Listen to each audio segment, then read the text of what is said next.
It's God's problem. Kol Nidre 5784. I'm going to tell you a story which, unfortunately for me, is a true story. It was a beautiful morning. I decided I was going to take my kids out so they could ride their bikes. I went out to the garage. I opened the garage. Notice I didn't close it. Took the kids' bikes out. They were riding up and down the street. We were having a good time. I went to put their bikes back and noticed that my bike was missing. It had been stolen. I went into the house and told my wife, Anne, I admit I may have used some unrabbinic words. And she said, calm down, Stephen, don't worry about it. Here's what we're going to do. I'll go on Craigslist and I'll buy you a used bike. You'll have another bike. So she went on Craigslist and she said, look, Stephen, this bike looks like your bike. I said to her, Anne, that is my bike. There it was being sold for $100. We called the police. The police came over. They said, did you take down the serial number? I said, no, I didn't. They said, well, we'll look into it. I realized I likely was not going to get the bike back. Later on that day, I called my friend and I was venting. He said to me, Stephen, buy the bike back from the man who stole it. I said, what are you, insane? I'm not going to buy my own bike back from the man who stole it. He said, think about it this way. You could feed your ego, or you could feed your family. If you want to feed your ego and refuse to buy the bike back for $100, you're going to have to spend more money buying a different bike. You're not going to get the bike back you want, and that's less money you will have to spend on your family. I said, this is insane. I'm not going to do it. But later on, in fact, I was thinking about it, and a piece of Torah came to mind. Pharaoh was warned of the upcoming 8th plague of Arbeh. His advisors say to him, Ad matay yehyeh zeh lanu lemokesh, shalach et ha'anashim v'yadu et Hashem Elokechem, haterem teda ki avda Mitzrayim. How long will this man Moses be a snare to us? Let them go and worship Hashem, their God. Don't you realize that Egypt is already ruined? In essence, they're giving him the advice Kenny Rogers would have given him. You got to know when to hold them. You got to know when to fold them. They were saying to him, cut your losses, man. The fight is over. But of course, Pharaoh was stubborn and doubled down. Ironically, the enslaver became enslaved to his own ego, and it ended in a disaster. He lost his firstborn son and his army at the sea. All this devastation could have been avoided if he hadn't been so stubborn. So I said to myself, I realize I'm not wicked like Pharaoh, but do I want to be stubborn like Pharaoh? Maybe I should buy the bike back. This still leaves the question of justice hanging. In other words, I was entitled to buy my own bike back. I was entitled to get my own bike back without having to buy it back. The man who stole it should have been arrested. So it begs the question during the season of din, of judgment, is justice always attainable in this world? Chazal, our sages in the Talmud, address this by looking at a piece of Torah in Shemot in Exodus shortly after the people cross the sea. Yitro, Moshe's father-in-law, sees that Moshe is judging the people day and night. The people have quarrels with each other. They come to Moshe for judgment. Yitro says to Moshe, Moshe, this isn't good. You can't judge the people day and night. You're going to burn out. You have to delegate responsibility and appoint lower court judges. The more difficult cases, they can kick upstairs to you. Moshe accepts the advice, and Yitro proclaims, V'gam kol ha'am hazeh amakavo yavo v'shalom. Then this entire nation will come to their place in peace. Why will the nation come to their place in peace? Because Moshe has delegated some of his responsibility. We understand that Moshe will have some peace finally, but how will the nation arrive at their place in peace? After all, if you're suing somebody, you want the best of the judges to hear your case because you are certain that you are correct.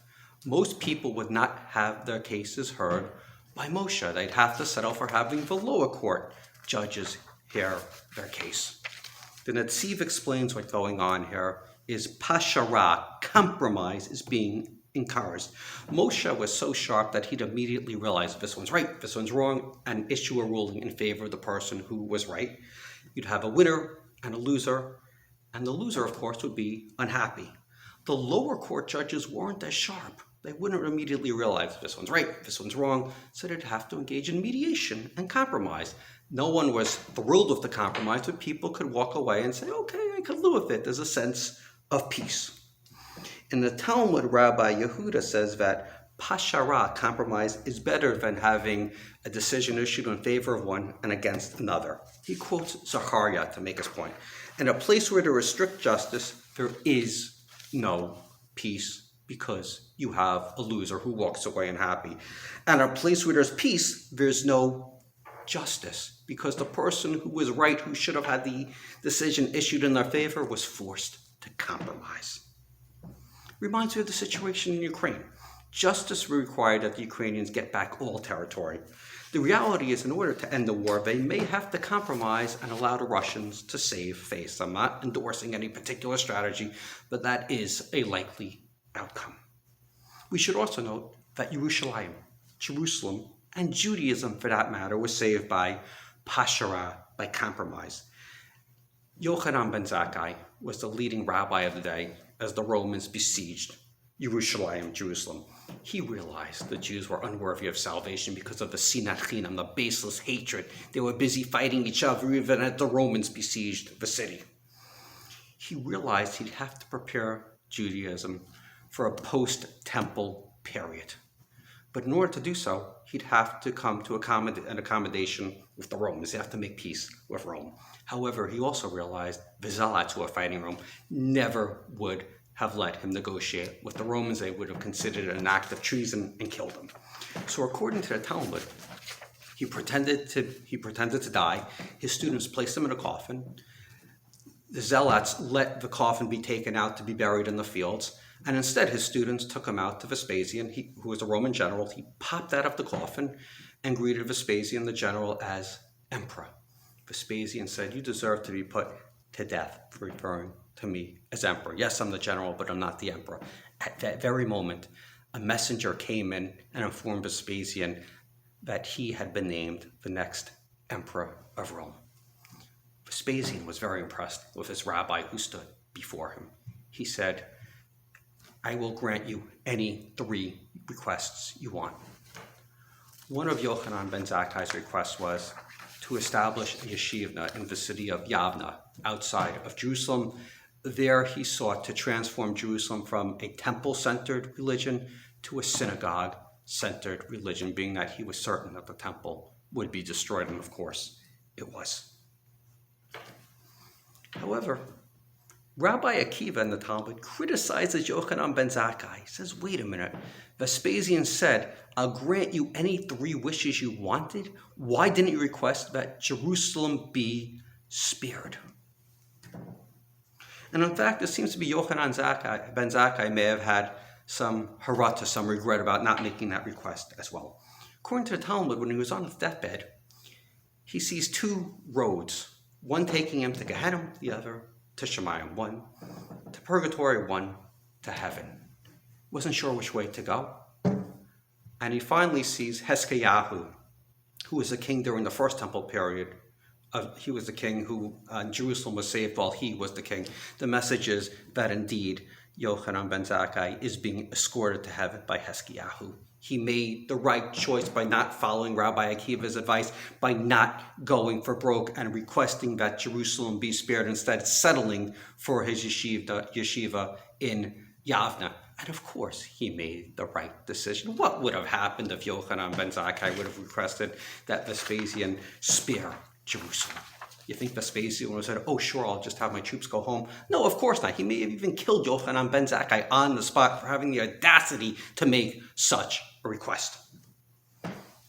Because Yochanan ben Zakkai had the seichel, had the sense not to go for broke, to compromise, his descendants were saved. He saved Judaism, and Judaism lived on. And 2,000 years later, his descendants returned to Jerusalem and rebuilt it as a thriving Jewish city. So yes, we prefer compromise to an up and down decision in favor of one and against another. But the Talmud reminds us there is one caveat. If it is clear to the judge This one's right and this one's wrong. The judge has to issue a ruling in favor of one and against another. Anything less would be a perversion of justice. In my case, I wound up buying my bike back from the man who stole it from me. I traded my desire for justice for peace, getting back what I wanted to have back and saving some money. By the way, my friend went to buy the bike back for me. He didn't want me going. He was afraid I'd be too angry. So he was speaking to the man who was selling the bike. He said it happened to be in a warehouse full of stolen items. And in an attempt to dissuade the man from robbing me again, he said, by the way, the person you stole the bike from is a prominent member of the community. I wouldn't rob him again. The man feigned surprise at the suggestion that the items in his warehouse were stolen. Shocking. The man wasn't going to do teshuvah. Leaves us with a theological problem. The bad guy won. Maybe crime does pay. This clashes for our yearning for fairness. Kids all the time say, it's not fair, and we respond, well, life isn't fair. Certainly not fair if you're a Jets fan. 4 snaps into the season, give me a break, Rodgers goes down, and that's it for the Jets. But the reality is that we adults yearn for fairness as well, and religion, Judaism, addresses that yearning with the concept of Gehenna, purgatory, and Shemayim, in heaven. The Talmud in Brachot poses a question: why is it that the tzaddik, the righteous person, sometimes suffer, while the rasha, while the wicked person, sometimes prospers? It says, well, maybe every once in a while, even the tzaddik sins, and because he's already suffered a little in this world, he's already paid any price he owes, and he gets to take the express train right to heaven. Conversely, maybe the rasha every once in a while does something which is decent. So because he's already been rewarded in this world, God owes him nothing. He takes the express train right down to Gehenna, to purgatory. In order for us to move on when we're wrong, sometimes we just have to remind ourselves that life isn't fair. Sure, we could hold a grudge. But who are we really hurting? When you hold a grudge, you're giving somebody free space in your brain. You're angry at them, you're burning up, and they could care less. You're hurting yourself. So when you're shafted and you have no recourse, sometimes it pays to say, let God deal with that ganath. We praise God during the season of din, of judgment, as Hamelech HaMishpat, the King of Judgment. When we have no recourse, let's make it easy on ourselves and say, let Hamelech HaMishpat, the King of Justice, deal with the situation. Let him pursue justice on my behalf. In the meantime, I'm going to hand the problem over to God, make it his problem, and allow myself to move on and find peace.